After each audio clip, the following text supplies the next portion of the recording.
దేవుని యొక్క మహా ఉన్నతమైనటువంటి కృపను బట్టి 2025 సంవత్సరము తొలి విశ్రాంతి దినపు బల్లారాధనలో పాలు పంచుకునే మహాకృపను అనుగ్రహించిన మన దేవునికే మహిమ కలుగునుగాక.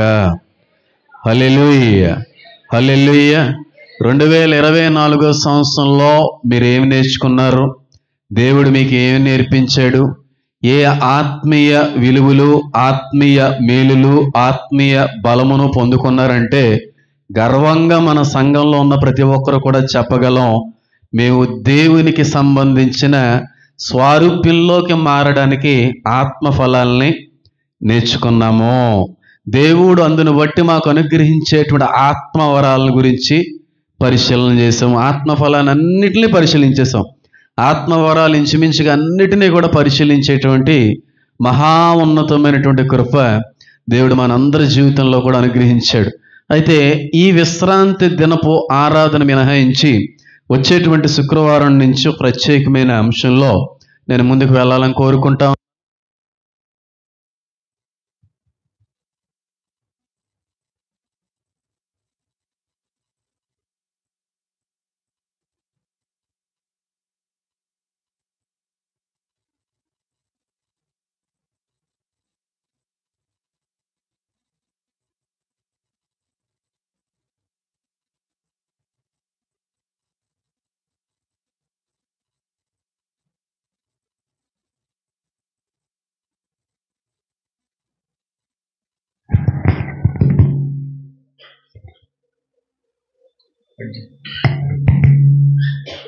ఇది కొంచెం వాయిస్ ఎక్కువైపోతాయి ఏంటి, కాబట్టి అవసరం లేదు.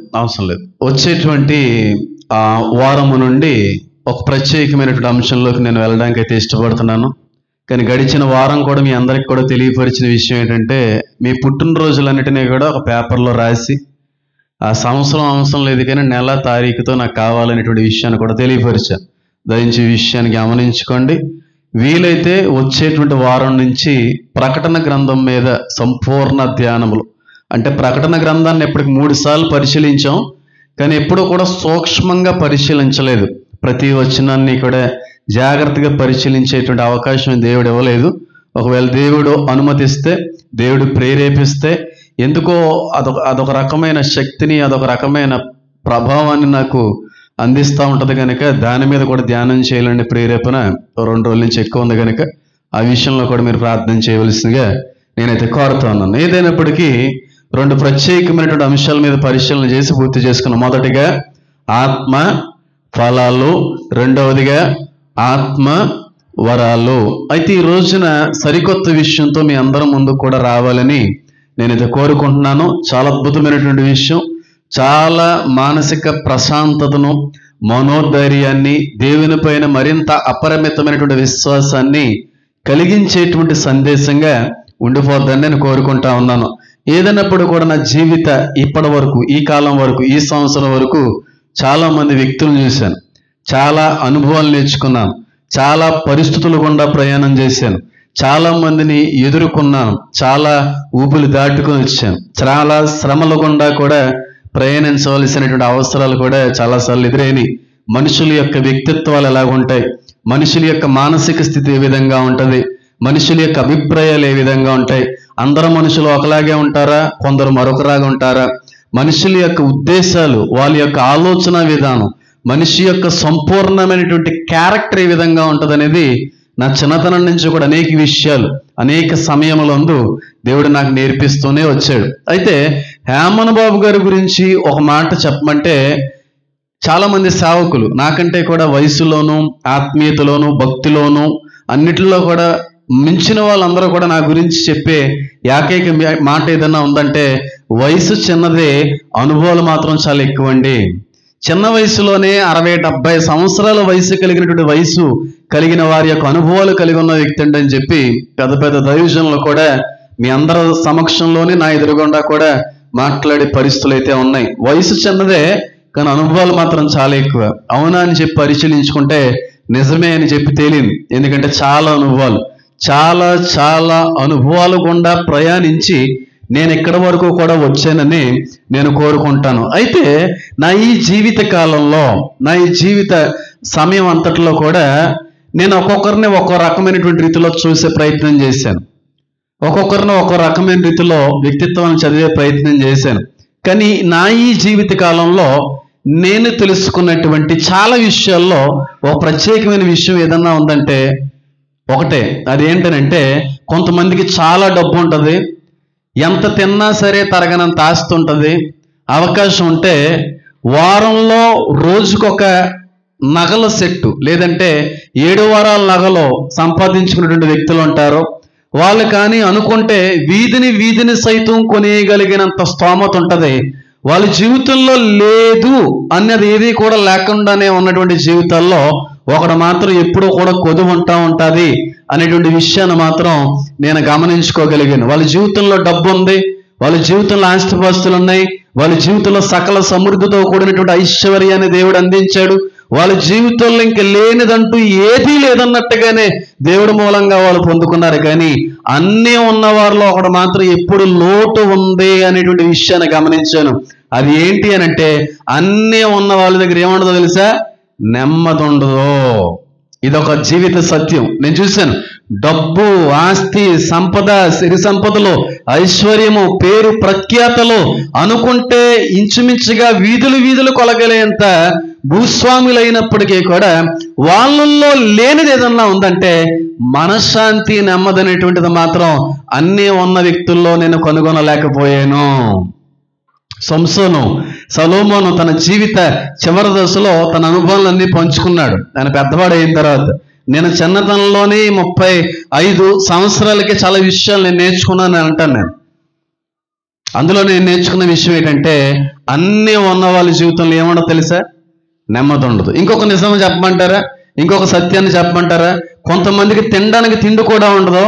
ఒక పూట తింటారు, ఒక పూట తినరు. ఏ పూట కష్టం ఆ పూటదే అన్నట్టుగా వాళ్ళు బతుకుతూ ఉంటారు.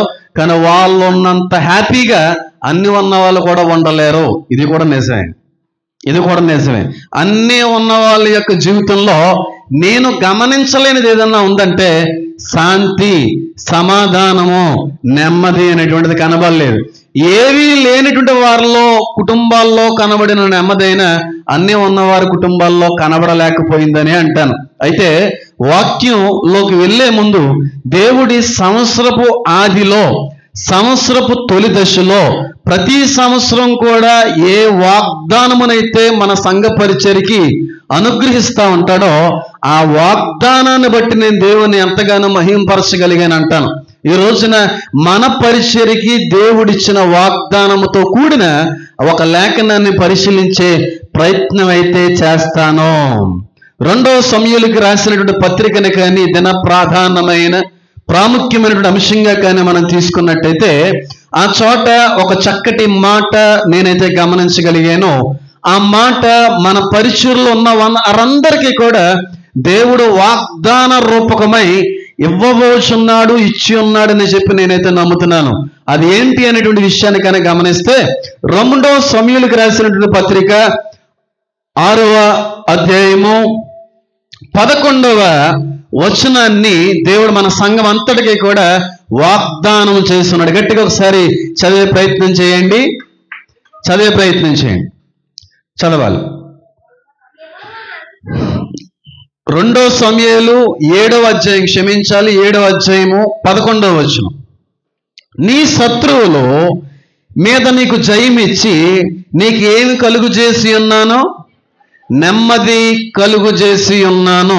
నాకు వ్యక్తిగతంగా దేవుడిచ్చినటువంటి వాగ్దానం, నా కృప నీకు చాలును అని ఇచ్చాను. నాకు ఇచ్చిన వాగ్దానం పర్సనల్గా దేవుడిచ్చింది. ఇక నుంచి నువ్వేదన్నా నా నుంచి కోరుకోవాలనుకుంటే ఇది మాత్రమే కోరుకో, ఇంతకు మించి ఏదో కూడా కోరుకోని అవసరత లేదు అని చెప్పి దేవుడు మాట్లాడడం జరిగింది. అర్ధరాత్రి వేళ అది నా జీవితంలో నేను ఆపాదించుకున్నాను, దాన్ని భద్రపరుచుకున్నాను. కానీ సంఘం అంతటికీ కూడా దేవుడు చేసినటువంటి వాగ్దానం ఏదేనంటే, నీ శత్రువుల మీద నీకు జయమిచ్చి నీకు ఏం కలుగు చేస్తానో? నెమ్మదిని కలుగు చేస్తాను అనేటువంటి మాట ఆ చోట కనబడతా ఉంది. ఎవరితో మాట్లాడుతున్నాడు? ఎందుకు మాట్లాడుతున్నాడు, ఏ కారణాల్లో మాట్లాడుతున్నాడు, ఏ సందర్భంలో మాట్లాడవలసి వచ్చింది అనేటువంటి విషయాన్ని కానీ గమనించుకోగలిగితే అక్కడ అనేక విషయాలు బయటపడతా ఉన్నాయి. కానీ వాస్తవానికి ఆ లేఖన సంబంధమైనటువంటి మూలాన్ని కానీ పరిశీలన చేస్తే దేవుడు దావీదుతో మాట్లాడుతూ ఉన్నాడు. దావీదుతో మాట్లాడుతూ పై వచనాల నుంచి కూడా మనం పరిశీలన చేస్తే, గొర్రెల యొక్క దొడ్లలో ఉన్న నిన్ను రాజుగా నియమించింది నేను కాదా, గొర్రెల కాపరగా ఉన్నటువంటి నిన్ను ఇశ్రాయేలు మీద అధికారిగా, ఇశ్రాయేలు మీద రాజుగా నియమించిన వాడిని నేను కాదా, అనేక సందర్భాల్లో, అనేక సమస్యల్లో, అనేక పరిస్థితుల్లో నీకు విమోచకుండా అయింది ఉన్నది నేను కాదా, ఎన్నిసార్లు నీ జీవితంలో మేలు చేయలేదు దావీదా, ఎప్పుడన్నా ఊహించావా? గొర్రెల దొడ్డుల్లో ఉన్న నీవు ఇశ్రాయేలుకి రాజు అవుతానని ఎప్పుడన్నా ఊహించవలేదో నాకు తెలియదు. కానీ ఎప్పటి వరకు ఇన్ని చేసిన నేను నీ జీవితంలో నెమ్మది కలుగు చేయలేదా, నీ జీవితంలో నెమ్మదిని అనుగ్రహించలేనా అనేటువంటి మాట ఆయన మాట్లాడుతూ ఉన్నాడు. దావీదు గారికి నేను ఇందాక చెప్పినట్టుగా అన్నీ ఉన్నాయి. రాజ్యరకం ఉంది, పదవి ఉంది, అధికారం ఉంది, ధనం ఉంది, సంపద ఉంది, బోల్డంత రాజ్యం ఉంది, లెక్కలేనంత వెండి బంగారములతో కూడిన సంపద ఉంది. కానీ ఆయన జీవితంలో కనబడలేనిది ఏదన్నా ఒకనొక సమయంలో మనం చూస్తే ఆయన కుటుంబంలో ఏమలేదు తెలుసా? చెప్పాలి, నెమ్మది లేదు. ఎవరి వల్ల? సొంత పిల్లల వల్ల ఆయనకి నెమ్మది లేకపోయింది. అవునంటారా కదంటారా? కొన్ని కుటుంబాల్లో నెమ్మది అనేటువంటిది ఎక్కడ ఉండదంటే, ఎవరి వల్ల ఉండదంటే సొంత వాళ్ళు బట్టే ఉండదు నెమ్మది. బయటలు కాదు, శత్రువులు. సొంత కుటుంబంలోనే చాలా మంది ఏమైపోతూ ఉంటారు, శత్రువులుగా మారిపోతూ ఉంటారు. సొంత తల్లిదండ్రులకే నెమ్మది లేనటువంటి రీతిలో చేసేస్తూ ఉంటారు కొంతమంది పిల్లలు. సేమ్ అదే పరిస్థితి దావీదు యొక్క జీవితంలో ఎదురైందని అంటారు. అన్నిటినీ జయించాడు, పరిస్థితులన్నీ తారుమారు చేసుకున్నాడు, గొలియాతుని సైతం కొట్టి చంపేయగలిగాడు ఏకదెబ్బతో. ఎవరో కూడా తెగించలేనటువంటి సమయంలో దావీదు తెగించి గొలియాతు మీద సైతం విజయాన్ని పొందుకున్నాడు. కానీ తన కుటుంబంలో కోల్పోయిన మనశ్శాంతిని, నెమ్మదిని మాత్రం సంపాదించుకోలేకపోయాడు. ఈ రోజున వాక్యంలో దేవుడు మాట్లాడు, ఆ నెమ్మదిని కూడా నీకు ఏం చేయగలను, కలుగు చేయగలను. చాలా ప్రతికూలతలు ఎదుర్కొన్నాడు అంటానండి పాపం దావీదు. ఒకనొక సమయం వరకు గొర్రెల కాపర్లుగా ఉన్న జీవితమే బాగుంది దావీదుకి. ఎప్పుడైతే ఆ పదవిని ఆయన అధిష్ఠించుకున్నాడో, ఆ బాధ్యతను ఎత్తుకున్నాడో, అక్కడి నుంచి ఏమైపోయినాయి సమస్యలు, శ్రమలు. నేను కూడా నాకు కొన్నిసార్లు అనిపిస్తూ ఉంటుంది, సేవకి రాకముందు నా జీవితం చాలా బాగుంది. చిన్న సమస్యలు, చిన్న శ్రమలు పెద్ద కనబడినట్టుగానే ఉన్నాయి. కానీ సేవలోకి వచ్చిన తర్వాత తట్టుకోలేనంత విపరీతమైనటువంటి సమస్యలు వచ్చినట్టుగా చాలాసార్లు అనిపించిందని అంటాను. వస్తూ ఉంటాయి కొన్నిసార్లు. దేవుడి పనిని, దేవుడి భారాన్ని, దేవుడిచ్చిన బాధ్యతను ఎత్తుకున్న తర్వాత కష్టాలు ఎక్కువైతే తప్ప ఎక్కడ తక్కువ అవనే అంటాను. ఎందుకంటే మా తాతయ్య గారి జీవితంలో అదే జరిగింది. ఆయన సేవలోకి రాకముందు వరకు చాలా బాగున్న వ్యక్తే.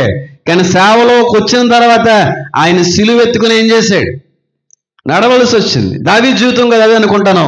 అన్నీ అనుగ్రహించబడ్డాయి, అన్నీ సంపాదించి పెట్టుకున్నాడు, సకల ఐశ్వర్యాలు కూడా తన పాదాల దగ్గర సంపాదించి పెట్టేసుకున్నాడు. కానీ కుటుంబంలో ఏమి లేకపోయింది, నెమ్మది లేకపోయింది. చాలా మంది కుటుంబాల్లో ఈ నెమ్మది కనబడట్లేదు ఈ తరంలో, ఈ ప్రస్తుత రోజుల్లో. ఎందుకు నెమ్మది లేదంటే అన్నగారికి తమ్ముడి గారికి ఏదో రకమైన గొడవ. ఎందుకు వచ్చిందో గొడవ అంటే ఆస్తిపాస్తుల గురించే, మరొక ఏ కారణం కూడా లేదు. ఆస్తిపాస్తుల గురించి నెమ్మది లేనటువంటి తరం మొదలైందంట. ఆస్తిపాస్తుల కొరకు ప్రేమలు సైతం చంపుకునేటువంటి వ్యక్తులు తయారంట. ఆస్తి కోసం ఎంత దూరం అయినా సరే, ఎలాంటి వాటినైనా సరే జరిగించడానికి ప్రయత్నించేటువంటి వ్యక్తులు కూడా లేకపోలేదని అంటాను. నెమ్మది లేదు. ఈ రోజున నెమ్మది లేని స్థితిలో నుండి నెమ్మదిని అనుగ్రహించే స్థితిలోకి మన సంఘాన్ని దేవుడు ఏం చేయబోతున్నాడు, నడిపించబోతా ఉన్నాడు. నీ శత్రువుల మీద నీకు జయమునిచ్చి నీకు ఏం కలుగు చేస్తున్నాను, నెమ్మదిని కలుగు చేశాను. ఎవరో దావీదు శత్రువులు అంటే సొంత కుటుంబీకులే, సొంత వారే, సొంత వ్యక్తులే, సొంత అనుకున్న వారే చివరకు శత్రులుగా మారిపోయినటువంటి పరిస్థితులు వచ్చేసింది. ఒకవేళ నీ జీవితంలో కూడా నెమ్మది లేకుండా చేసిన శత్రువులు ఎవరైనా ఉన్నారేమో, నెమ్మది అనేటువంటి దాన్ని హరించుకొని వెళ్ళిపోయినటువంటి శత్రువులు ఎవరైనా ఉన్నారేమో, నీ కుటుంబంలో ఒకానొక సమయంలో కనబడేటువంటి ఆ మనశ్శాంతిని దొంగిలించినటువంటి శత్రువులు ఎవరైనా ఉన్నారేమో, ఆ శత్రువుల మీద ఈ సంవత్సరంలో దేవుడు నీకు ఏమవబోతున్నాడో విజయాన్ని అవ్వబోతా ఉన్నాడు. నేను అడుగుతున్నాను, ఉన్నది ఉన్నట్టుగా చెప్పండి, నిస్వార్థంగా చెప్పండి, శ్రేష్టమైన సమాధానం చెప్పండి. ఎంతమందికి శత్రువులు ఉన్నారు? ఎంతమందికి మాకు శత్రువులు ఉన్నారు అన్న వాళ్ళు ఒకసారి చేతులు ఎత్తండి. సగం ఎత్తకండి, బాబా గారులు అయినా ఎప్పుడు చెప్పాను మీకు. ఎత్తితే ఫుల్గా ఎత్తండి, వేసేయాలి 2 చేతులు ఆకాశం వైపు. అంతేగాని ఎందుకు వాళ్ళకి సంబంధించిన వాళ్ళం కాదు కదా మనం. నాకు శత్రువులు ఉన్నారండి, చాలామంది శత్రువులు ఉన్న వాళ్ళు ఒకసారి చేతులు ఎత్తండి. మల్బాబు గారు ఏంటి మీ శత్రువు? శబాష్, వాక్యం బాగా అర్థమైంది. చెప్పు నాయనా, నీ పేరేంటి? మా నాన్నగారి పేరు బెంజమిన్. ఇంటర్వ్యూలో బెంజమిన్ అని చెప్పి ఎబినిజర్ అని చెప్పేసాను. కొంచెం పొరపడ్డాను అక్కడ, ఎందుకు వచ్చేసింది అక్కడ. ఇంకెవరో ఇద్దరు చెయ్య చెప్పాలి. ఏం విమలామణి గారు మీ శత్రువు ఎవరు? ఎదురింటోళ్ళో పక్కింటోళ్ళే? ఏ రకరకాల శత్రువులు. హేమన్ గారు మీ జీవితంలో ఎంతమంది శత్రువులు ఉన్నారంటే, మీకు విషయం తెలుసా? నాకు సాతాను కూడా శత్రువు కాదు, నాకు ఎవ్వరు లేడు శత్రువు. బైబిల్ పట్టుకొని చెప్తుండే మాట.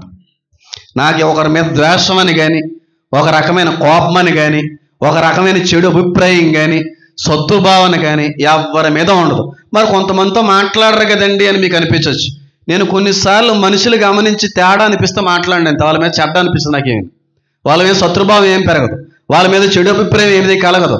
వాళ్ళకు దూరంగా ఉండే ప్రయత్నం చేస్తాను తప్ప ఎవరి మీద శత్రుభావం ఉండదు. చివరికి సాతాను మీద సైతం నాకు శత్రుభావం అనేటువంటిది లేదు. సాతాన్నే దేవుడికి క్షమించినప్పుడు నేనే పడ్డోడిని? క్షమించరు కదా. 1000 సంవత్సరాలు అవకాశం ఇచ్చాడు సాతానికి. 1000 సంవత్సరాలు అవకాశం ఇచ్చి మారతాడు అనుకున్నాం, కానీ వాడు మారలేకపోయాడు. కాబట్టి నాకైతే ఎవరో శత్రువు లేరు. కానీ మానవులుగా, మనుష్యులుగా మన ఎదుట ఒక శత్రువు కనబడకపోవచ్చు, కానీ క్రియా పద్ధతుల్లో, మానసికమైనటువంటి ఎన్నో విషయాల్లో మనకు శత్రువులు కనబడతా ఉంటారు. ఎవరో శత్రువులు అనగా అప్పు అనే శత్రువు, ఆర్థిక ఇబ్బందులు అనేటువంటి శత్రువు, మానసిక ఒత్తిడి అనే శత్రువు, పిల్లల యొక్క భవిష్యత్తు అనేటువంటి శత్రువు. ఈ విధంగా మనకు చాలా శత్రువు మన జీవితంలో కనబడతా ఉంటాయి. ఈ శత్రువులను బట్టి మనం ఏం కోల్పోతూ ఉంటాం చెప్పాలి? నెమ్మదిని కోల్పోతూ ఉంటాం. అవునంటారా కాదంటారా? మనిషిగా మనకి ఏ విధమైన శత్రువులు లేకపోవచ్చు, కానీ మానసికంగా మనల్ని ఇబ్బంది పెట్టేటువంటి ఎన్నో శత్రువులు మన జీవితం ముందు కనబడతా ఉంటాయి. ఆ కారణాలను బట్టి మన జీవితంలో ఉన్న నెమ్మదిని ఏం చేసుకుంటా ఉంటాం? మనం నెమ్మదిగా పోగొట్టేసుకుంటా ఉంటామని అంటాను. వాక్యం సెలవిస్తా ఉంది, నీ శత్రువుల మీద నీకు జయమునిచ్చి నీకు ఏం కలిగజేస్తాను? ఫోన్ తీయంటాడు, ఎక్కడొక దిగి పాడేస్తాడు.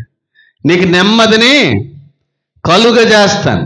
టెన్షన్ ఆడో శత్రువు నాకు నెమ్మది లేకుండా అయిపోవడంలో ఆడొక ప్రధానమైన పాత్ర అంటాను. ఎవరికైనా ఫోన్ ఇస్తే మర్చిపోవచ్చు, ఆడి ఇచ్చానంటే భయం, ఎక్కడ పడేస్తాడని, అంత జాగ్రత్త. ఇలా కొన్ని కారణాలు బట్టి నెమ్మది అనేటువంటి దూరం అయిపోతూ ఉంటుంది. ఒకవేళ నీ జీవితంలో కూడా నీ నెమ్మదిని పాడు చేసేటువంటి శత్రువులు కనబడుతున్నారేమో. నీ కుటుంబంలో ఒకనొక సమయంలో కనబడేటువంటి ఆ మనశ్శాంతిని దొంగిలించినటువంటి శత్రువులు ఎవరన్నా నీ జీవితంలో మొదలయ్యారేమో. ఆ శత్రువుల మీద ఈ సంవత్సరం నీకు ఏమవబోతున్నాడు తెలుసు? దేవుడు నెమ్మదిని ఇవ్వబోతున్నాడు. నమ్మిన వాళ్ళు గట్టిగా చప్పట్లు కొడుతూ దేవుని మహిమపరచండి.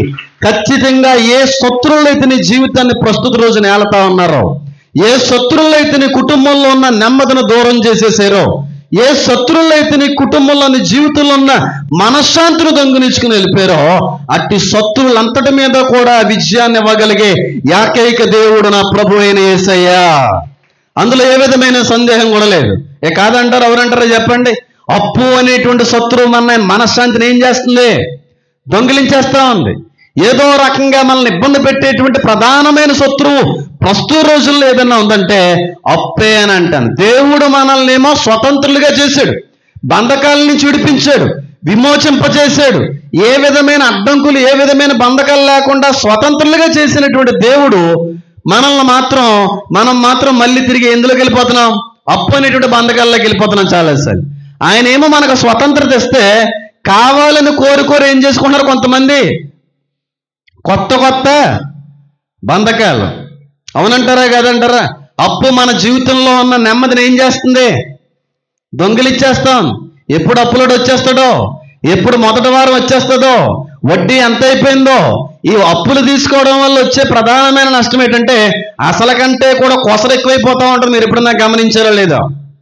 తీసుకున్నది 1000 రూపాయలే, కానీ వడ్డీ ఎంత అవుతుంది చెప్పాలి? 4000 అవుతుంది. అంటే ఈ రోజుల్లో వడ్డీ వ్యాపారస్తులు బాగున్నంతగా ఇంకెవరో బాగోలేదన్నట్టుగానే అనిపిస్తుంది. అదంతా కూడా రక్తపు కూడు అన్నాడు బైబిల్లో దేవుడు. రక్తపు సొమ్ము, అది శాపం. వడ్డీకి ఇవ్వకూడదు, ఉందా లేదా? ఈ రోజున వడ్డీలను బట్టి అప్పులను బట్టి ఉన్న మనశ్శాంతిని, ఉన్నది నెమ్మదిని దొంగిలించుకుని పాడు చేసుకునే వ్యక్తులు లేరంటారా? తీసుకున్నది 1000 రూపాయలు, కొసరు వడ్డీ మాత్రం ఒక 20,000 ఎంత అయిపోతాం. రీసెంట్గా ఏదో వ్యాపారంలో ఏదో అవసరం వచ్చి నాన్నగారు ఎక్కడో తీసుకోవడం ఏదో జరిగింది, తెలిసిన వారి దగ్గరే. తీసుకున్న దానికి 3 రెట్లు ఎక్కువైపోయిందంట.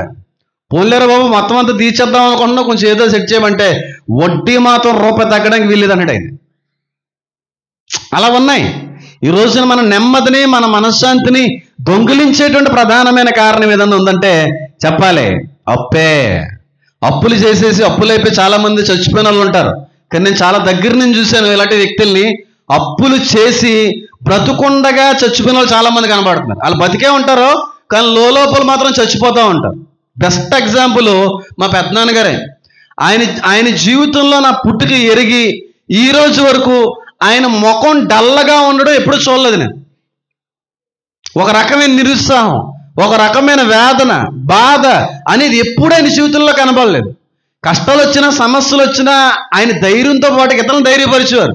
ఏం పర్లేదు అనేటువంటి వ్యక్తి ఒక అప్పు అనే కారణాన్ని బట్టి మనిషి క్షీణించిపోయాడు అంటాను నేను. అప్పు మనిషిని హరింపజేస్తుంది అంటాను. అప్పు మనిషి యొక్క నెమ్మదిని దొంగిలిస్తుంది అంటాను. అప్పు కుటుంబంలో ఉన్న మానసిక శాంతిని హరింపజేస్తుంది అంటాను నేను. ఈ రోజున అప్పు అనేటువంటి శత్రువుని ముందు కనబడుతుందేమో. అప్పులలో వచ్చి నీ ముందు తాండవం చేస్తున్నప్పుడు తెలియనటువంటి ఒక ఆందోళన నీలో కనబడుతుందేమో. అప్పులు అనేటువంటి ఏకైక కారణాన్ని బట్టి ఎప్పుడు తీరుస్తానో, ఎప్పుడవుతాయా, ఒకవేళ అప్పులు తీరకుండా చచ్చిపోతే ఇల్లంతా కూడా అమ్మేసుకోవాల్సి వస్తుందేమో. అప్పుల వాళ్ళు వచ్చి ఇల్లంతా కూడా రాయించేసుకుంటారేమో. నా జీవితం ఏమైపోద్ది అనేటువంటి భయం కొన్నిసార్లు అప్పుల వల్ల కలుగుతా ఉందేమో. దేవుడు మాటిస్తా అన్నాడు, శత్రువుగా కనబడుతున్న నీ అప్పుని కొట్టి వేయబోచున్నాను అని చెప్పి గట్టిగా చప్పట్లు కొడుతూ దేవుని మహిమపరిచాడు. దేవుడు కొట్టేయగలంటే కొట్టేయగలడు ఆయన. కానీ అక్కడ మాటల కిందకనే మనం చూస్తే దావీదుతో ఒక ఒప్పందం చేసుకుంటామని ఏ తెలుసా? నీ వెనకటి తరం వలన కొరకు ఏం కట్టాలో తెలుసా? మందిరాన్ని కట్టాలి.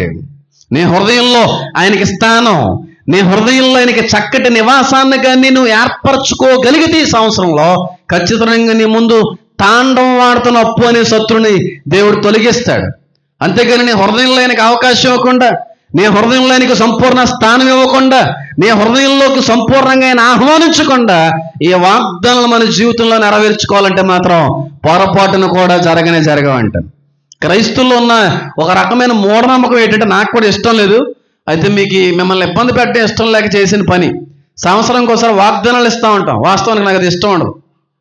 ఆ వాగ్దానం పట్టుకుని వేలాడుతూ ఉంటారు. అయ్యి బాబోయ్, దేవుడు నాకు మంచి వాగ్దానం చేసేసాడని.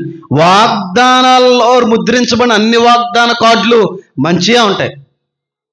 నిన్ను బాధ పెట్టేది, నీ తోలు తీసేస్తాను, ఉమ్మేసేస్తాను, ఇలాంటివి ఏముండవు వాగ్దానాల మీద.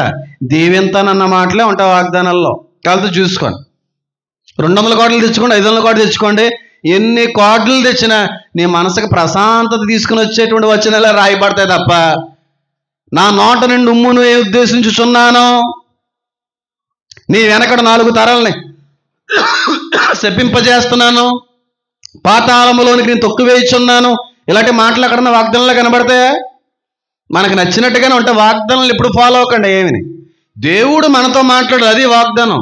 నీ కృప నాకు చాలును, దేవుడు మాట్లాడు. దేవుడు వచ్చిన వాగ్దానం అది. వాగ్దానంలో రాలేదు ఈ మాట. నీ శత్రువుల మీదకి జయం ఇస్తానన్న వాగ్దానం పరిచర్య కార్డులో వచ్చింది కాదు, దేవుడు ఇచ్చింది. దేవుడు నీతో ఏం మాట్లాడుతున్నాడు, దేవుడు నీకు ఏం ఇవ్వాలనుకుంటున్నాడు, ఈ సంవత్సరం నీ జీవితంలో ఏం మేలు చేయాలనుకుంటున్నాడు అనే విషయాన్ని గ్రహించుకొని అది పొందుకోవడానికి మనం ఎలా దోహదపడాలి, ఏ విధమైన ప్రయత్నాలు చేయాలి అనేటువంటి చేయకుండా కొంతమంది కార్డు పట్టుకుని వేలాడతారేంటి. కార్డు నీకు నేను అనేక మంది జనం మీద తల్లిగా చేయుచున్నాను అంటాడు. ఆల్రెడీ ఈవిడికి ఆపరేషన్ అయిపోయింది.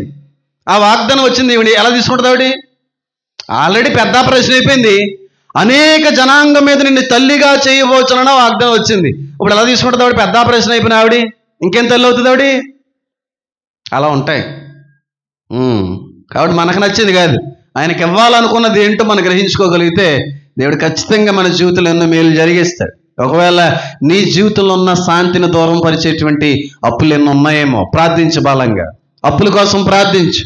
ఏ సమాధానం అయితే అప్పు అనేటువంటి దూరం చేస్తుందో, ఏ కారణమైతే నీ జీవితంలో ఉన్న నెమ్మదిని హరింపజేస్తూ ఉందో, వాటి నిమిత్తం ప్రత్యేకంగా నువ్వు ప్రార్థించడానికి నీ హృదయంలో ప్రత్యేకమైన స్థానాన్ని దేవుడికి ఇవ్వడానికి ప్రయత్నం చేయి. ఖచ్చితంగా మన జీవితంలో దేవుడు ఏం చేస్తాడు? తన మాటని నెరవేర్చుకుంటాడు. ఖచ్చితంగా అప్పుల వల్ల నెమ్మది ఉండదండి. నేను గ్రహించాను, నేను అనుభవించాను కాబట్టి చెప్తున్నాను. నెమ్మది అనేది ఉండదు. ఏమీ లేకుండా అయినా బతకొచ్చు, కానీ అప్పులుండి బతకలేం. ఇలా వస్తూ ఉంటే అలా పట్టుపోతూ ఉంటాడు, ఇలా వస్తూ ఉంటే అలా పట్టుపోతూ ఉంటారు, ఫోన్ చేస్తూ ఉంటారు, ఇబ్బందులు పెట్టేస్తూ ఉంటారు. కొన్నిసార్లు కొంచెం ఆలస్యం అయిందంటే రేపు ఇస్తానంటే వచ్చే నెల 2 కలిపిస్తానంటే అవి అలా కుదరదండి. వెంటనే అలాంటప్పుడు అప్పు ఎందుకు తీసుకున్నారా? ఎంతటి గౌరవం ఉన్న వ్యక్తి అయినా సరే అప్పు తీసుకుంటే ఆ వ్యక్తికి దాసుడే అంటాను. ఆడు ఇన్నానా నువ్వు పడాలి.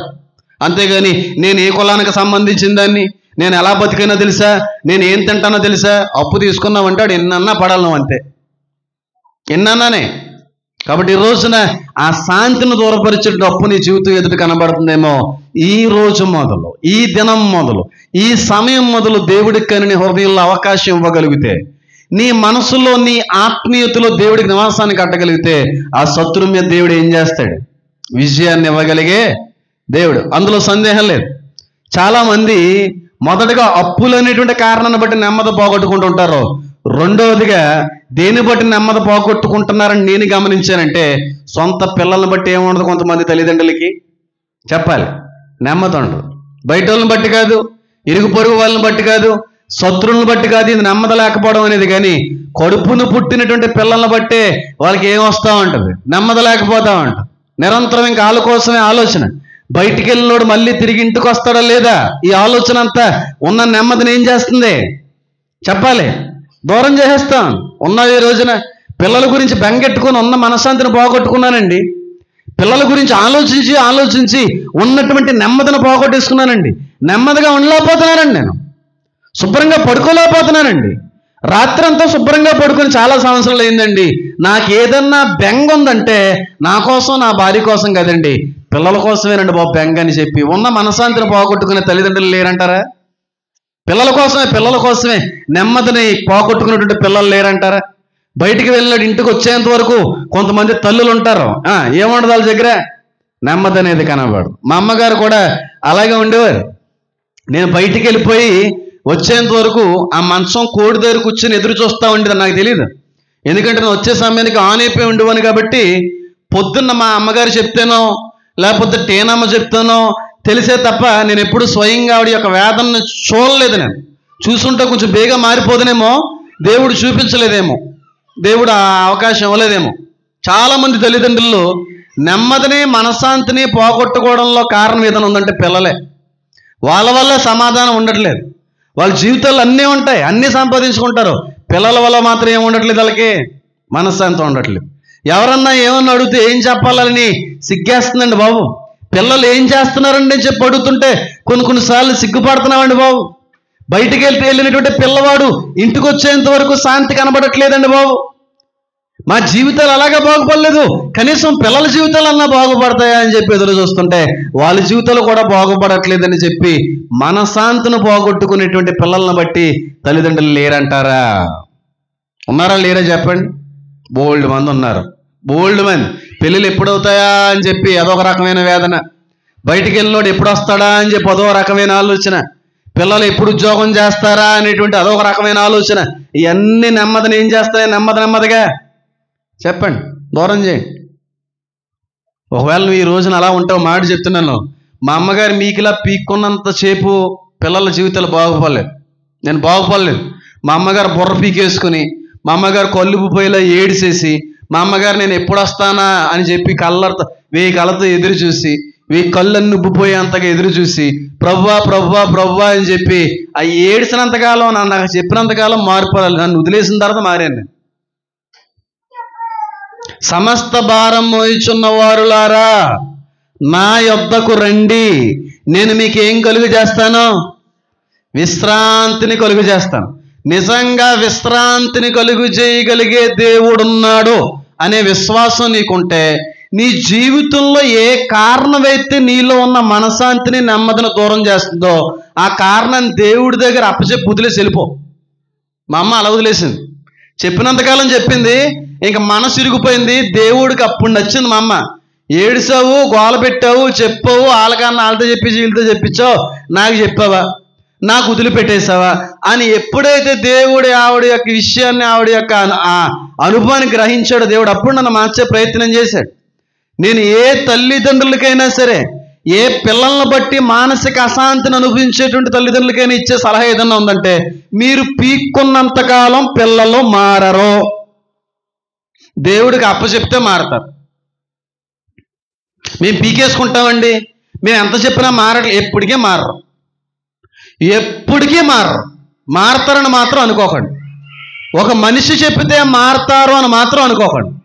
నేను చెప్పితే మారతారు అని మాత్రం అనుకోకండి. దేవుడు చెప్తే మారతారు. మీకు ఏదన్నా ఒప్పుకుంటే ఫస్ట్ మీరు మారి అంటున్నాను, గుర్తుపెట్టుకోండి. మీరు మారకుండా మీ పిల్లల కోసం ఎన్ని ప్రార్థనలు చేసినా ఫలింపు ఉండదు. మీలో ఉన్న దౌర్భాగ్యమైన లక్షణాలు విడిచిపెట్టండి, అనుభవాలు విడిచిపెట్టండి, మీ పద్ధతులు మార్చుకోండి, సరైన పరిపక్వతలోకి రండి, దేవుడికి అనుకూలమైన స్వభావాల్లోకి వచ్చి అప్పుడు విడిచిపెట్టండి. అంతేగాని మనలో ఉండవలసినవన్నీ ఉంచుకొని పిల్లలు మార్చను ప్రభువా, పిల్లల భవిష్యత్తు కొరకైనా ఆమె ఆవేదన అంతానే అన్నంతకాలం మార్చడు. నువ్వు మారు అంటాడు దేవుడు. నువ్వు మారి అప్పుడు పిల్లల మార్పు కోసం అడగండి. నువ్వు మారో, నీలోనే ఎతగలం ఒక మనిషిగా ఎన్ని తప్పులు ఉన్నాయి, ఎన్ని లోపలు ఉన్నాయని చెప్పి నువ్వు మారకుండానే పిల్లల కొరకు మార్పు కావాలంటే ఎలా కుదురుతుంది? అది ఒకళ్ళు వేదన అనుభవిస్తున్నాయేమో తల్లి, నా పిల్లల వల్లే నాకు మనశ్శాంతి లేదండి, నా పిల్లల వల్లే నాకు నెమ్మది లేదండి, బయటికి వెళ్ళిన వాడు ఇంటికి వచ్చేంత వరకు కూడా నిద్ర పట్టట్లేదండి, శాంతి లేని జీవితాల్లో మారిపోవడంలో గల కారణం నా గర్భం నుంచి వచ్చిన పిల్లలే అండి అనే పరిస్థితుల్లో ఒకవేళ ఉంటే ఖచ్చితంగా నెమ్మదికి దూరం చేసిన కారణాలు దేవుడు ఖచ్చితంగా జయాన్ని అందిస్తాడు. వాటి నిమిత్తం మీరు ఏం చేయాలి? ఇక్కడి నుంచి ప్రార్థన చేయాలి, వదిలేయాలి అంతే. అంతేగాని చెప్పి చెప్పి చెప్పి అబ్బాయి. ఇంకో విషయం కూడా చెప్తున్నాను చూడండి. ఒక పిల్లోడు ఉంటే పెద్ద ప్రాబ్లం ఉండదు కానండి, ఒకవేళ తల్లిదండ్రులకి ఇద్దరు పిల్లలు ఉన్నారనుకోండి, ఒక పిల్లోడిని బాగా ప్రేమించి ఒక వ్యక్తిని మాత్రం ఏదో కొంచెం నీచంగా తక్కువగా చూస్తున్నాం అనుకో, మాట చెప్తున్నానే, ఎవరినైతే ఎక్కువ ప్రేమిస్తున్నావో ఆడి వల్ల నీకు ఎక్కువ ఏడుపు వస్తుంది. ఎవరినైతే తక్కువ చూస్తున్నావో వాళ్ళే నీకు దిక్కు అవుతారు. అది మాత్రం గుర్తుపెట్టు. నీకు ఒక ఇద్దరు పిల్లలు ఉన్నారు, కొడుకంటే నీకు చాలా ఇష్టం, పంచి ప్రాణాలు, కొడుకు కొడుకు కొడుకు కొడుకు కొడుకు అని చెప్పి ఆలాడుతున్నావా, ఆ కొడుకు వల్ల నువ్వు సంకనాగిపోతావు. ఇది నిజం. బైబిల్ పట్టుకుని చెప్తాండి మాట. పక్షపాతం పిల్లల దగ్గర చూపించకండి. దిక్కుమాల పక్షపాతం. ఒకరిని ఒకలాగా చూస్తుంటారు కొంతమంది దిక్కుమాలలు. దేవుడు పక్షపాత? ఆయన పక్షపాతం వాక్యంలో ఎక్కడన్నా సెలవిచ్చిందా? నిన్ను వాళ్ళని పొరుగు వాళ్ళని ఏం చేయాలి? నీ బిడ్డల్నే సమానంగా ప్రేమించలేని నిన్ను దేవుడు ప్రేమిస్తాడని ఎలాగనుకుంటావు? కొంతమంది ఉంటారు, అందరూ ఎలాగ ఉంటారని నేను అనకపోవచ్చు, కానీ కొంతమంది ఉంటారు, కొడుకు అంటే ఎంత ఇష్టమో, కూతురు అంటే మాత్రం చాలా చిన్న చూపు. కొంతమందికి ఇద్దరు కూతుర్లు ఉంటారు, ఒక కూతురుని బాగా ఇష్టపడుతుంటుంది, ఒక కూతురుని మాత్రం అంతంత మాత్రాన్ని ఇష్టపడుతుంటారు. మాట చెప్తున్నాను చూడే, నువ్వు ఎవరి మీద అయితే బాగా ఇష్టాన్ని పెంచేసుకున్నావో వాళ్ళ జీవితం సంకనాగిపోద్ది, ఎవరైతే బాగోరు అనుకున్నా వాళ్ళ జీవితాలే బాగుంటాయి. ఇది జరగకపోతే నేను సేవకుని కాదు, నేను చూశాను కాబట్టి చెప్తాను. ఇద్దరిని సమానంగా ప్రేమించండి, ఇద్దరిని ఒకే విధంగా ప్రేమించండి, ఇద్దరి పట్ల ఒకే రకమైన భావన కలిగి ఉండాలి తప్ప పెద్దోడిని ఒకలాగా చిన్నోళ్ళని ఒకలాగానే, పెద్ద కూతురుని ఒకలాగా చిన్న కూతురుని ఒకలాగానే, తప్పు చేసిన వ్యక్తిని ఒకలాగా, తప్పు చేయకుండా నిలబడినట్టు నటిస్తున్న వ్యక్తులను ఒకలాగానే, వాళ్ళని బట్టి నీకు ఎప్పటికీ సుఖశాంతులు ఉండవు. ఇద్దరినే సమానంగా ప్రేమించి, ఇద్దరినే. కొంతమంది తల్లుల్లో ఉన్న ఒక దరిద్రమైనటువంటి ఒక అలవాటు ఏమనుకోకండి, కొడుకులను ప్రేమించినందుకు కూతురుని ప్రేమించరండి. అదేంటో తెలియదు నాకు. కొడుకులంటే అంత పిచ్చో ఎంత ఇష్టం, ఒకవేళ ఇష్టం, ఒకవేళ అలాగే నువ్వు కొనసాగిస్తే ఓ మాట చెప్తున్నాను చూడే, మా అమ్మ నన్ను బట్టి ఎంత వేదన అనిపించిందో అంతకంటే ఎక్కువ వేదన అనుభవించుదు గాక. నేను ఇలాగే మాట్లాడతాను. ఆడబిడ్డను ఒకలాగా, మగవాడిని ఒకలాగా చూస్తే సంకన ఆగిపోతారో చెప్తున్నాను. మళ్ళీ నేను నాకు చాలా చిరాకు. మా అమ్మగారు మా చెల్లి కంటే ఎక్కువ నన్నే ప్రేమించేది, మా చెల్లి కంటే. ఎందుకంటే మా అమ్మగారు నన్ను పిలుచుకున్న పేరేడు తెలుసా? మా ప్రేమకి ప్రతిరూపం రా అన్న మా అమ్మ. నాకు ఊహ వచ్చిన తర్వాత ఎప్పటికీ మర్చిపోలేను నేను. మా ప్రేమకి ప్రతిరూపంగా పుట్టినోడు నువ్వు, మా ఇద్దరు ప్రేమకి ప్రతిరూపంగా పుట్టినోడు నువ్వు. నీ బట్టి నలిగినంతగా ఎవరి బట్టి నలగలేదు నాట మా అమ్మ. అన్నది లేదు. మా అమ్మగారిని అడిగాను, నేను ఎవరిని బట్టి అయితే ఎక్కువ ఆనందించానో, నేను ఎవరిని చూసుకుని నన్ను నేను చూసుకున్నానని అనిపించి నేను ఎక్కువగా ప్రహర్షించానో, ఆనందించానో, సంతోషించానో, ఆ వ్యక్తిని బట్టి ఎక్కువగా వేదన అనుభవిస్తున్నాను. మీ చెల్లిని బట్టి కాదు. మీ చెల్లి ప్రేమకు ప్రతిరూపంగా పుట్టలేదు, నువ్వే ప్రేమకు ప్రతిరూపంగా పుట్టావు. నీ బట్టి ఎక్కువగా నేను నలుగుతున్నాను మా అమ్మగారు చెప్పారు ఒక రోజు. ఒకేసారి అందమాట, ఇప్పుడు అనలేదు, ఎక్కువసార్లు కూడా అనలేదు. ప్రేమకు ప్రతిరూపంగా పుట్టాను కాబట్టి ఎక్కువ ప్రేమించిందేమో. మా అమ్మగారిలో ఉంటాను కనుక మా అమ్మగారు నన్ను బాగా ఇష్టపడ్డారేమో. అలాగని చెప్పి మా చెల్లిని ఎప్పుడు తక్కువ చేసుకోలేదు, ఎప్పుడు తక్కువ చేసుకోలేదు.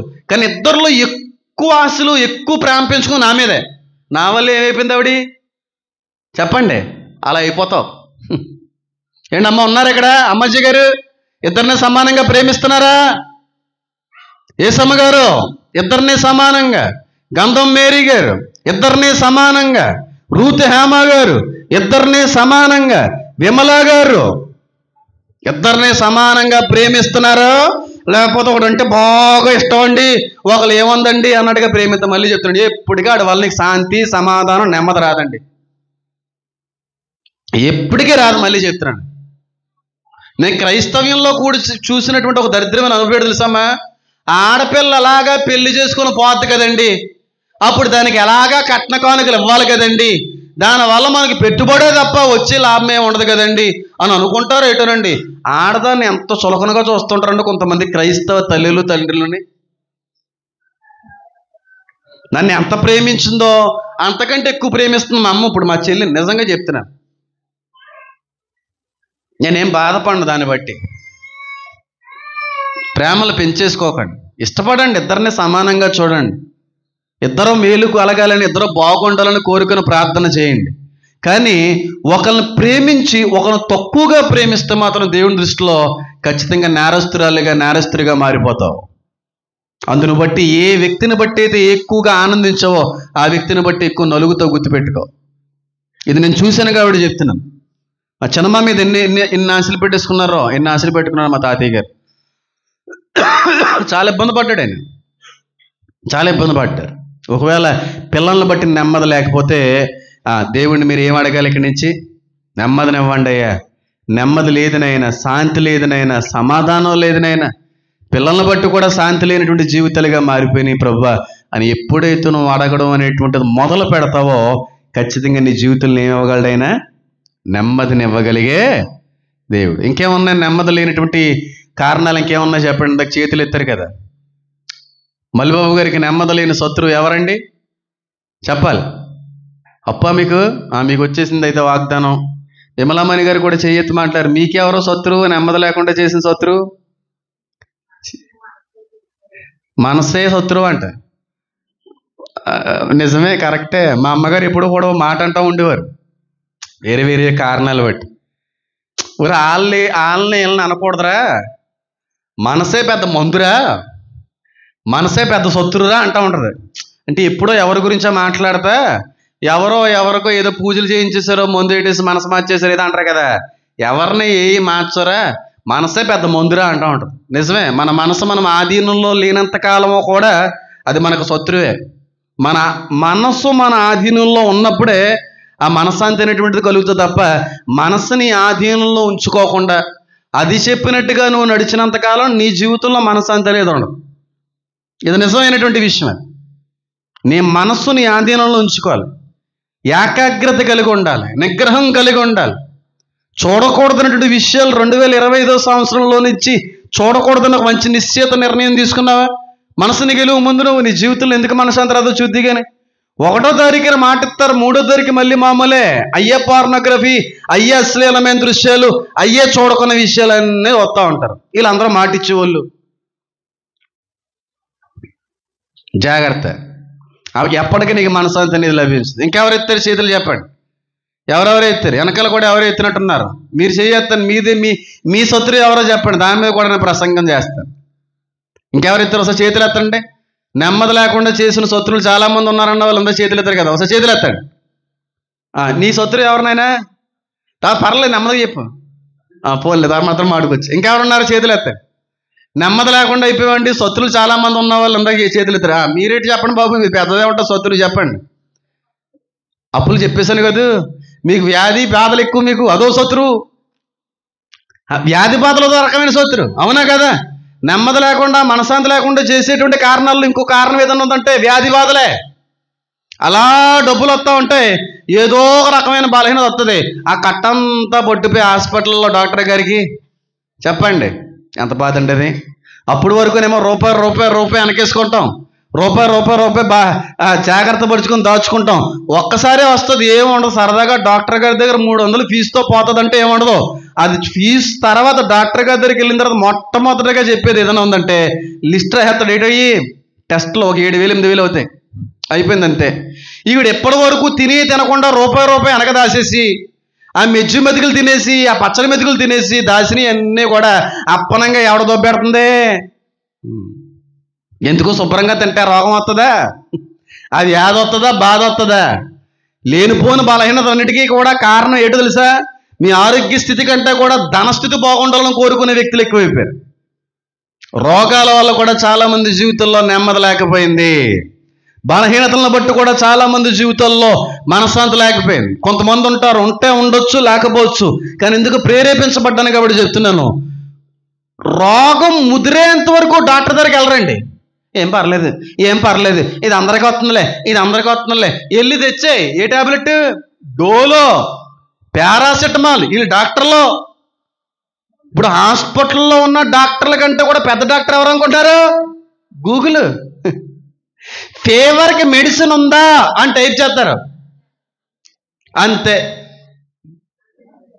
చూడండి అమ్మా, చల్లబడిపోయారా? చూడండి.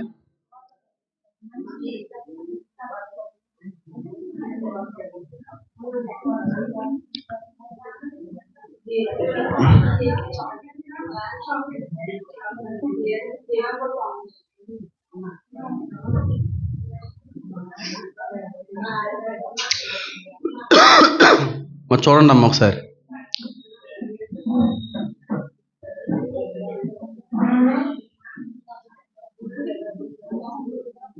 మన జీవితాల్లో, మన కుటుంబాల్లో, మన హృదయాల్లో నెమ్మది లేకుండా చేస్తున్నటువంటి 3వ కారణం ఏదన్నా ఉందంటే ఏంటది? వ్యాధి బాధలే. ఇప్పుడు చూడండి, ఎంతో హాయిగా ఎంతో సంతోషంగా వాక్యంలోకి వెళ్తున్నాం. ఒక్క వ్యక్తి అలా బలహీనపడింది అంతే. తెలియనటువంటి ఒక ఆందోళన, తెలియనటువంటి ఒక భయం, తెలియనటువంటి ఒక మానసిక ఒత్తిడి అనేటువంటిది మనలోకి వచ్చిందంటే వ్యాధి కూడా ఏం చేస్తుంది? వ్యాధి కూడా మరణానికి అప్పచెప్పేదే. వ్యాధి బాధలన్నీ కూడా పాపం వల్ల వచ్చినాయి అన్నీ కూడా. ఒకవేళ నీ జీవితంలో వ్యాధులను బట్టి నెమ్మది లేకపోయిందేమో, నీ జీవితంలో వ్యాధి బాధలను బట్టి సమాధానాన్ని కోల్పోతున్నాయేమో, ఏదో ఒకటి వస్తూనే ఉంటుందేమో నీ జీవితంలోకి. ఈ రోజు బాగుంటావు, రేపు బాగోవు. 2 రోజులు బాగుంటావు, 3వ రోజు బాగోదు. ఓ నెలంతా బాగానే ఉన్నాను కదా, మళ్ళీ రాలేదు కదా, తలనొప్పి, ఆ జ్వరం రాలేదు కదా, కాళ్ళు కీళ్ళు నొప్పులు ఏమీ లేవు కదా, అమ్మయ్య తగ్గిపోయినరా బాబు అనుకున్న లోపే మళ్ళీ ఇంకో రకమైనటువంటి బలహీనత నీ జీవితంలోకి వచ్చి తాండవం చేస్తుందంటే ఆ కారణాన్ని బట్టి ఉన్న మనశ్శాంతి నెమ్మది ఏమైపోతుంది? కోల్పోతున్నారు. అవునంటారా కదంటారా? ఈరోజు దీర్ఘకాలిక వ్యాధులతో బాధపడుతున్నావా? దీర్ఘకాలిక బాధలతో బాధపడుతున్నావా?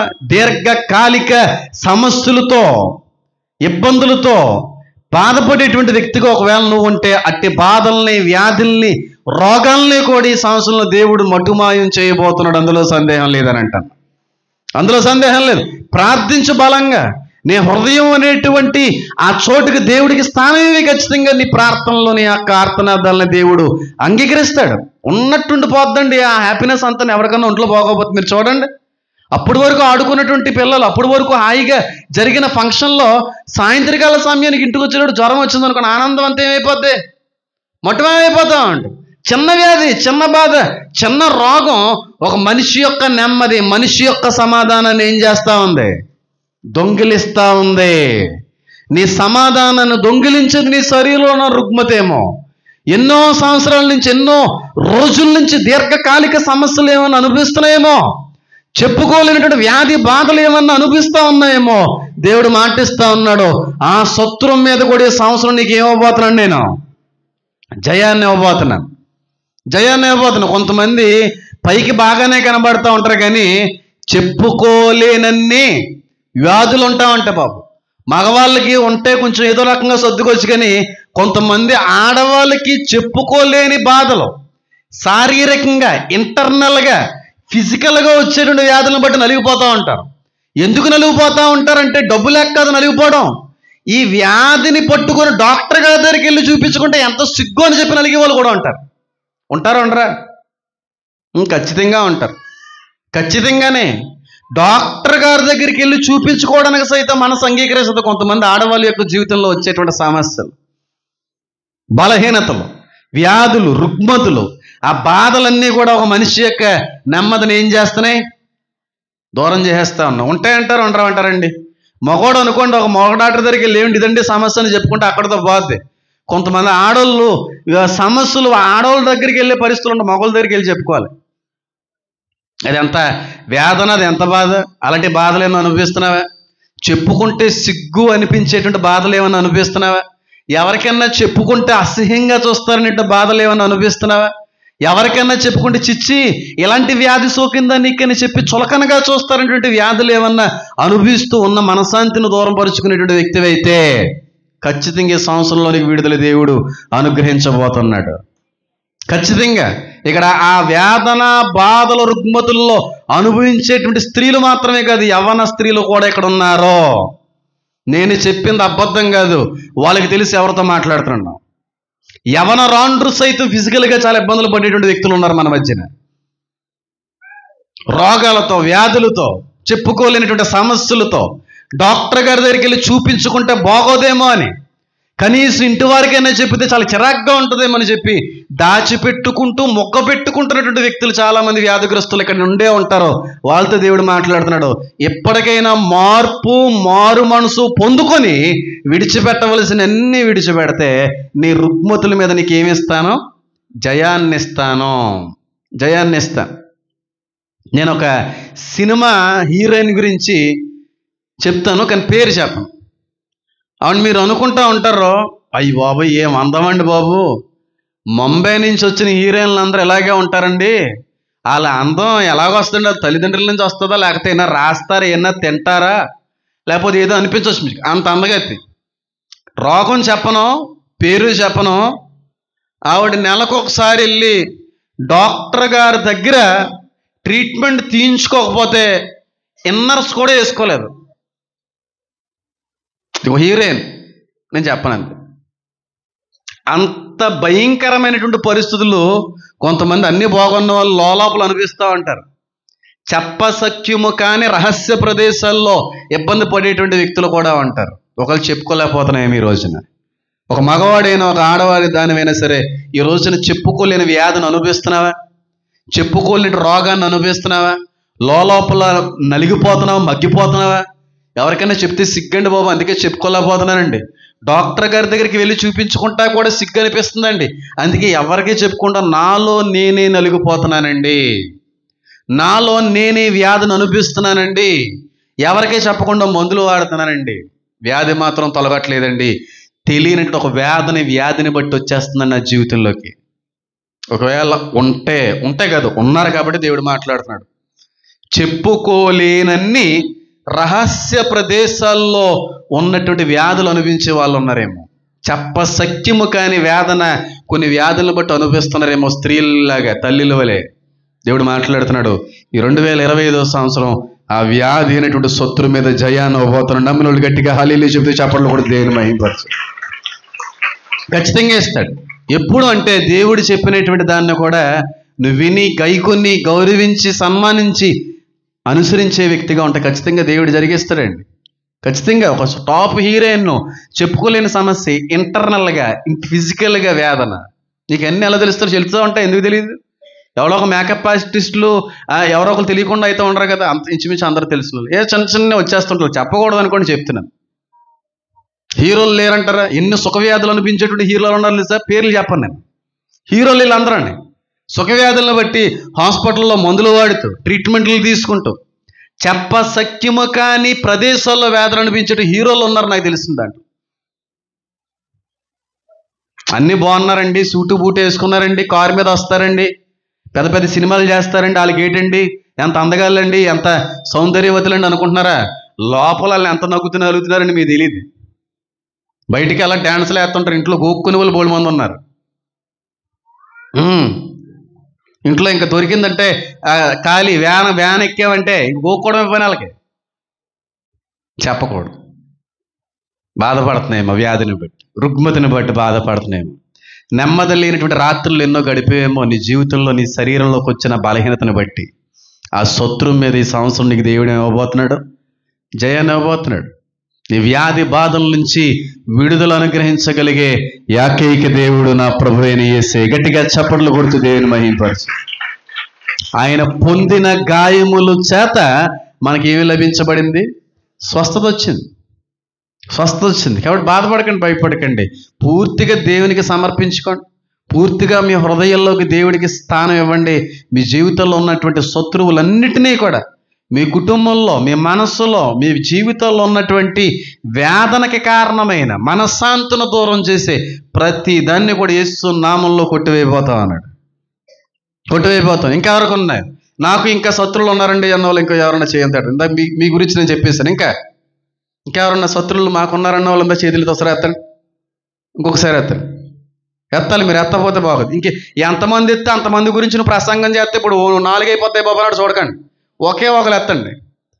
నేను అనుకొని రాలేదు ఈ వాక్యం చెప్దామని, దేవుడు ప్రేరేపిస్తూ వచ్చాను. ఇందాక శత్రువులు ఉన్నారన్న వాళ్ళు చేతులు ఎత్తారు కదా, ఒకసారి మళ్ళీ వాళ్ళు ఎత్తండి. అబ్రహాం గారు మీ శత్రువు ఎవరండి? యాడ్సా వ్యాధి, అది కొట్టేస్తున్నాడు దేవుడు. కొట్టేస్తున్నాడు అంటే నడువు లేకుండా కొట్టేస్తున్నాడు అనుకున్నారు కనుక, వ్యాధి లేకుండా కొట్టేస్తున్నాడు. ఇంకెవరైనా ఉన్నారా శత్రువులు? ఇంకేం లేవు శత్రువులు.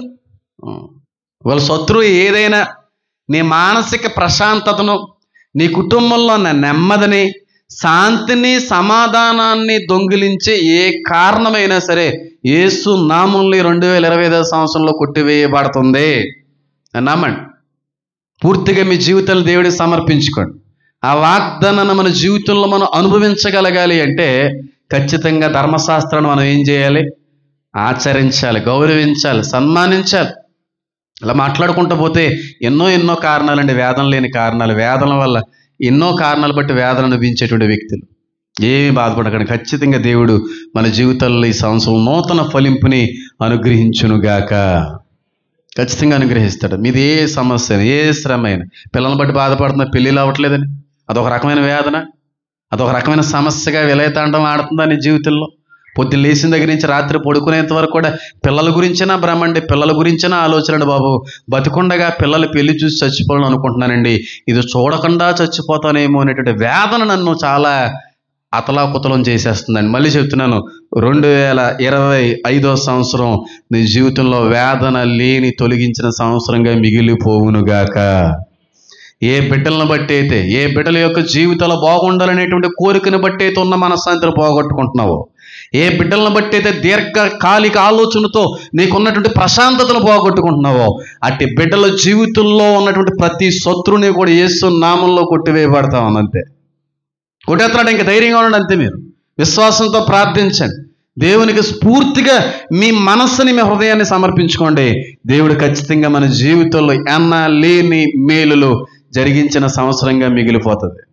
ఖచ్చితంగా వేదన కారణాలు ఎన్నైనా ఉండొచ్చు. ఆ వేదన అన్నిటి దగ్గర శత్రువుని పెట్టుకోండి. ఈ వాగ్దానాన్ని పెట్టుకొని ప్రార్థించడం మొదలుపెట్టండి. ఈ వాగ్దానాన్ని మర్చిపోకుండా 2025 సంవత్సరంలో నీ ఎదుట ఉన్నటువంటి శత్రువుల మీద నీకు నెమ్మదిని కలుగు చేయుచున్నానని ఏకైక మాట. నీ శత్రువుల మీద నీకు జయమిచ్చి నీకు నెమ్మది కలుగు చేస్తానన్న దేవుడా, ఈ రెఫరెన్స్ ప్రతిరోజు జ్ఞాపకం చేసుకొని ప్రార్థించుకోండి. ఏదైనా మీకు బాధ, వేదన, నెమ్మది లేనటువంటి కారణాలు ఉంటే నీ శత్రువుల దగ్గర ఆ శత్రువుగా కనబడుతున్న ఆ బాధని, ఆ కారణాన్ని అక్కడ పెట్టి ప్రార్థించండి. ఈ వచనాన్ని పట్టుకొని, నాకున్న ఏకైక శత్రువుని ఆయన, దీన్ని బట్టి నాకు విజయాన్ని కలుగు చేయి. ఈ వచనాన్ని పట్టుకుని ప్రార్థన చేయి. వచనాన్ని ఆధారంగా చేసుకుని ప్రార్థన చేయి. లేఖనానుసారమైన ప్రార్థన చేయడం మొదలుపెట్టి, ఎందుకు చేయడం చూద్ది.